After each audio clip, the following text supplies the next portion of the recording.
Yo, what's up? My name is Ryan, but a lot more people know me as Shookia, and the video you're watching right now is about to be the best YouTube tutorial for anything ever. This video right here is what is going to set you guys apart from every other player out there. If you're new to my channel, consider subscribing. I'm the top rated three-point shooter in the world right now and ranked 49 on the NBA 2K13 Top 100 for defense and 56 for offense, and I don't even play that much. You're not going to find better tutorials anywhere else, and I can assure you of that. Make sure you check out my perfect release guide for jump shots as well that came out a couple weeks ago. After you guys watch this video and then my next 2K video, the offensive tutorial, if you aren't winning 4 out of every 5 games you play, I'm going to guess you're Skip Bayless, because that dipshit really doesn't know anything about basketball. Anyway, let's get started. In this tutorial, we're going to cover we're going to be discussing a lot of different things, so I put them in a list just like I did in the perfect release guide. And it goes like this. Number 1, who should be your perimeter defenders and where they should be placed on defense? And that's the most important thing we're going to talk about. Number 2 is the defensive anchor signature skill. Number 3 is the pregame individual defensive settings. Number 4 is the coach profiles. Number 5 is the full defensive settings, and that's the second most important thing we're going to discuss. Number 6 is the 1-3-1 zone and how to use it. Number 7 is double teaming. Number 8 is using the half court trap. Number 9 is stealing. Number 10 is boxing out. And number 11, last but not least, is fouling on the fast break. And that's the third most important thing we're gonna cover. All right, so in the future, I'm probably going to be live streaming at some point in my YouTube career. Because that way I'll really get to explain and show you guys in real time how to play lockdown defense in this game. All right, so the first thing I'm going to show you guys is how I set up my starting lineup and choose the defensive settings for the other team's starting 5. So we'll start off showing you that in real time, and then we'll break it down screen by screen. The first thing I want to mention, though, is about intimidation. It is really important in setting the tone for the game. You always want to be the one in control of the game at all times. That means controlling speed, tempo, momentum, and the shots you allow your opponent to take. If you show him right at the start of the game that you know what you're doing, it'll get in his head. Once you do that and you show him that he's not going to be able to play any easy offense on you, he'll start to get out of rhythm. And if he's easily frustrated, he might let his frustration get to him, and he'll start taking terrible shots when you get a good lead. Then you know you got it in the bag. All right, so coming up is the real-time settings. I just want to remind you guys right now that this is going to be a long tutorial. We're going to cover a lot of stuff, so I hope you don't have to watch it a couple different times. So this guy that I got matched up with, Killa P, he's 6-4, and I thought this would be a great video to kind of commentate over the defense tutorial. So here I'm just setting up my starting lineup. We're going to get all into this in detail in just a second. He set up his starting lineup a little bit different, but nothing too out there. On these screens right here, Y and A are the buttons that I'm gonna teach you to use. You don't want to just stick to the A button because it's really slow and it kind of makes you look like make you look like a noob at this game. All right, so when picking your perimeter defenders, which is the first 3 slots, I'm going to show you how you can just pay attention. They absolutely have to be the best on-ball defenders on your team. The way you can find out which players have the best on-ball defensive rating is by going into practice mode, which I'm showing you right now, and then going into the substitution menu. Every rating in there is out of 100 and is incredibly useful for knowing how to use each player. Make sure you check it out sometime, and this is that right there. The only exception for this rule is if this lineup is going to hurt your offense twice as much as your defense. The only reason I can justify playing somebody like Ray Allen against the Lakers instead of a big body like Joel Anthony is because I usually score a lot of points, almost as many points as Pau Gasol and Dwight Howard do combined together. So just make sure that if you're going to keep in an extremely crappy defender, you better be scoring a lot of points with them because it will cost you on the other side of the ball. Most of the time, though, you won't have to worry because the best defenders are usually the best athletes. And most of the time, the best athletes are the best players on each team. But I cannot emphasize this enough to you guys. Your wing defenders have to be the best defensive guys on your roster. We're going to be playing in a zone, so this is absolutely crucial.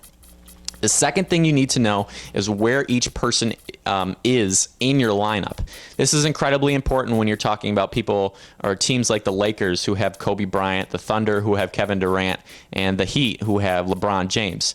Look at how I set this defense up. I have both Shane Battier and LeBron James on each wing. That's just incredible to think about in a zone already. You want your best defenders to match up where their best offensive players, the other team's best offensive players, are supposed to be. The next thing to take note of is your worst defender. 9 times out of 10, you're going to have at least one bad defender on your starting lineup or on your team.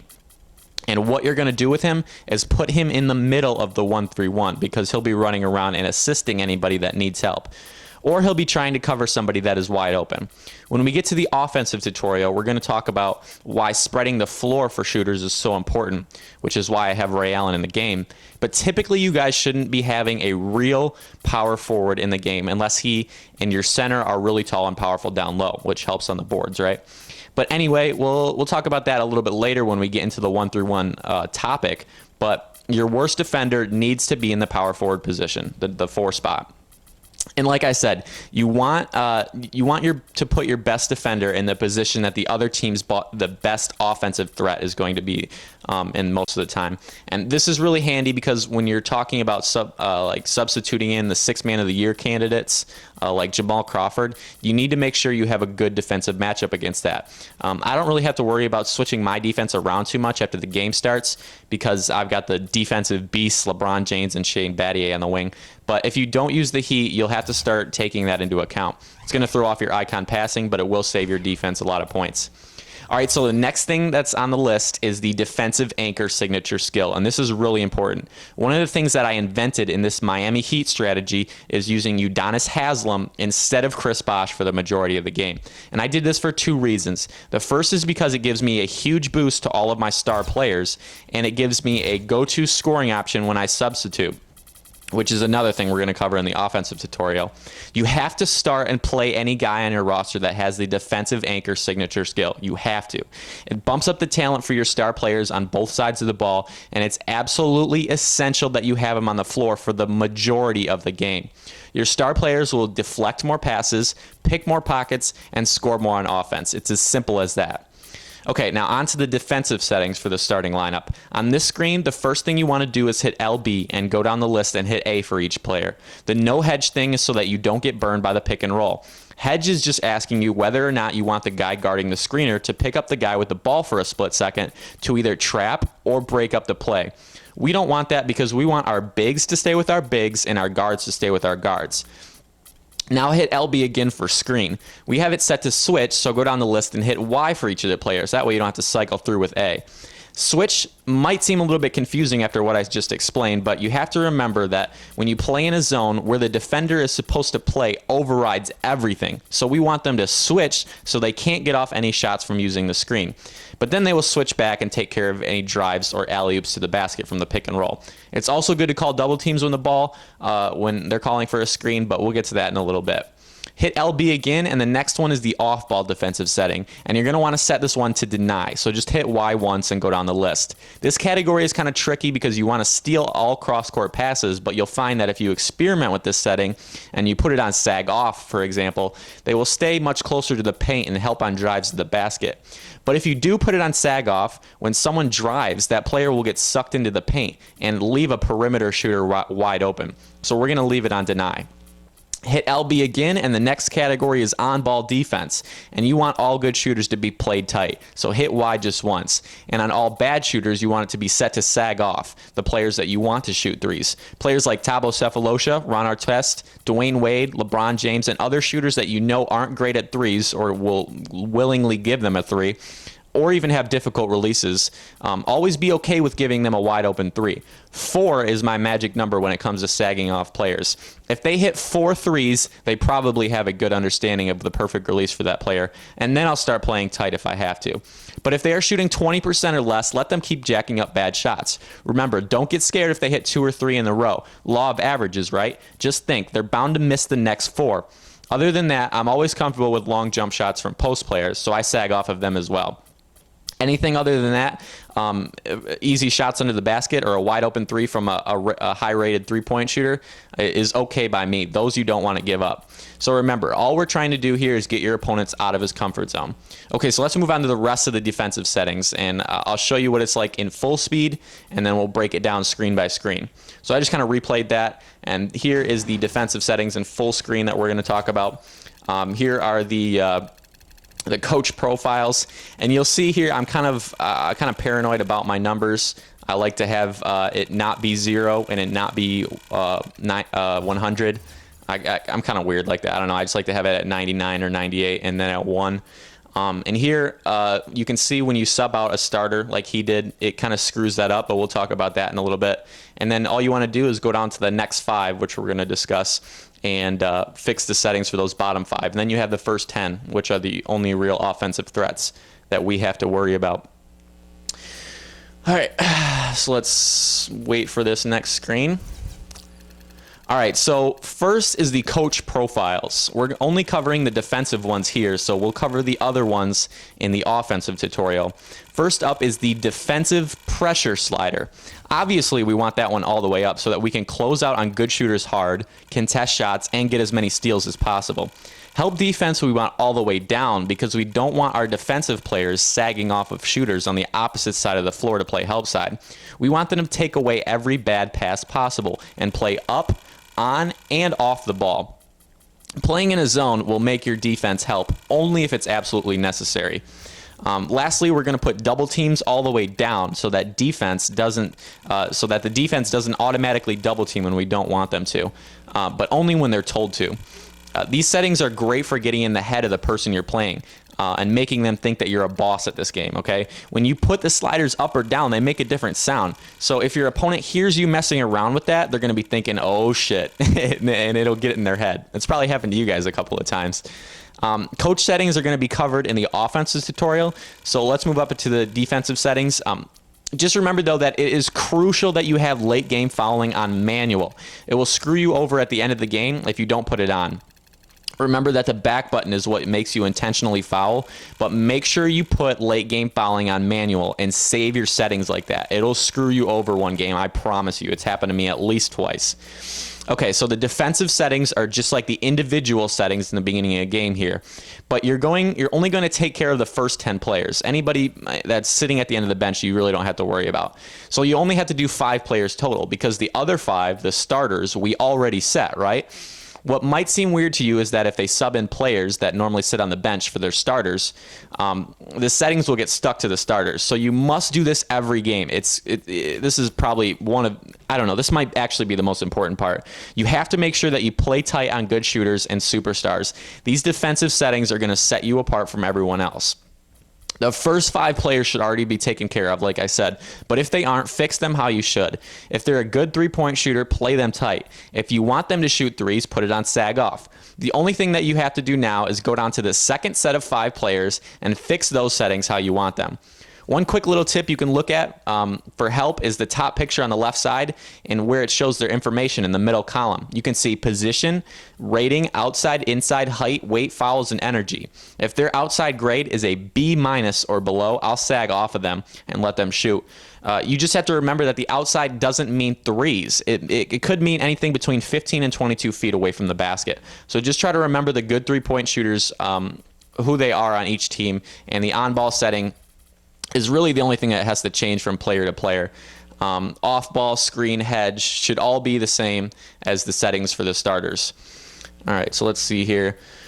What do we have left? We have 6, the 1-3-1 zone and how to use it. 7 is double teaming. 8 is the half-court trap. 9 is stealing. 10 is boxing out. 11 is fouling on the fast break. Okay, so here we go with the game footage, and the next thing we're going to do is tackle the 1-3-1 zone. You pick your defense by pressing right on the D-pad. There are 2 pages which you can cycle through with the right trigger. The one that you want is on the first page and is selected with the Y button. That's the 1-3-1. Now, the 1-3-1 zone is the only thing I ever play in, and I play it all game. and in every situation. It has some strengths and it has some weaknesses like rebounding, but I have faith in it, so I never change it. There are some times where you might want to play one-on-one, which is man-to-man, but we're going to cover that in another video. For now, play all game, every game in the 1-3-1 zone, okay? The first tip for the 1-3-1 is to play in it actually like you're in a 3-2. That way, it will not only will the guy you're playing against not know what zone you're actually using, but you'll be able to cover the weaknesses in the openings of the 1-3-1 if he spreads the floor. I'll show you what I mean in a second. You want to play as the power forward or the worst defender on your team, which is Ray Allen in this case, and put him on the opposite side of the court from your center, which is Udonis Haslem. So now it looks like I'm playing in a 3-2 zone. Obviously, this video doesn't match up, but I tried to make it. And I'll be able to put a guy playing like this. I'll be able to put a guy between the other team's power forward so he can't throw an easy lob to the uncovered guy. When you're playing in the 1-3-1, you always want to pay attention to where the superstars and three-point shooters are at and make sure that they're guarded. The weakest spots in the 1-3-1 are the corners, so you have to make sure you're always paying attention to them so you don't get burned. If they spread the floor, guard the shooters. It's really important to be paying attention to them, because if they spread the floor and send, Tyson Chandler to the corner, for example, obviously you don't have to worry about him guarding him all that tight, right? As far as what you do with your defender in the flow of the regular offense, the pass and cut, give and go, what you want to do is always keep him on the weak side or the help side of the ball, unless they're overloading one side of the floor. Let's say Melo, J.R. Smith, and Steve Novak are all on one side of the ball.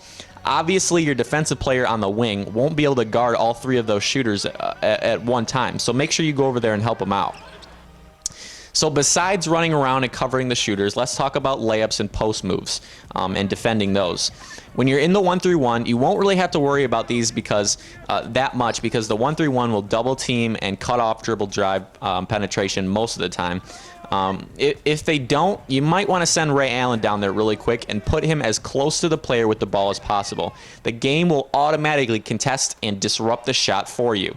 Don't press Y to block a shot, ever. Are you hearing me? Okay, so don't ever try to swat the ball, especially with a bad defender, because we don't want you to rack up fouls, and we're going to get to that in just a second as well. Okay, so now to address double teaming. Double teaming is done with the left bumper and should never be done by picking the half-court trap. Don't ever pick the half-court trap if you want to double team. We'll get to the half-court trap in just a second. You can turn on double teaming by clicking the left bumper once, and then you can turn it off again by clicking it again. If the player you are currently double teaming passes the ball, most of the time the double team will automatically turn off, so you don't have to worry about clicking it all the time and stressing out about whether or not you're double teaming. So as far as it goes about when to double team, you want to do it in the corner or in the short corner, or when the superstars are all alone on one side of the court. The other time that you want to double team are when the other team calls for a ball screen, or when they put in their second team or all the subs are in. If someone gets stuck in a corner and they're a bad player, usually from the second team, most of them will throw the ball away or cause a jump ball if they get stuck. Don't do it when they have a lot of room or they're just crossing half court, because there's a lot of ways to get away and score if they have any decent dribbling skills or ball security rating. The last scenario where you want to double team is when there's a mismatch down low. Double team them to get the ball out of their hands so he doesn't get an easy basket, but be careful of the three-point line and watch out for good shooters. Experiment with the double team as much as you can, especially playing against bad players which you know you can beat.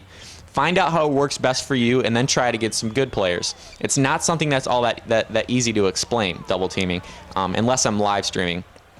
Okay, so now onto the half-court trap. This is one that is really short and simple. It can be used by right-clicking on the D-pad, clicking the right trigger to go to the second page, and then by hitting the B button.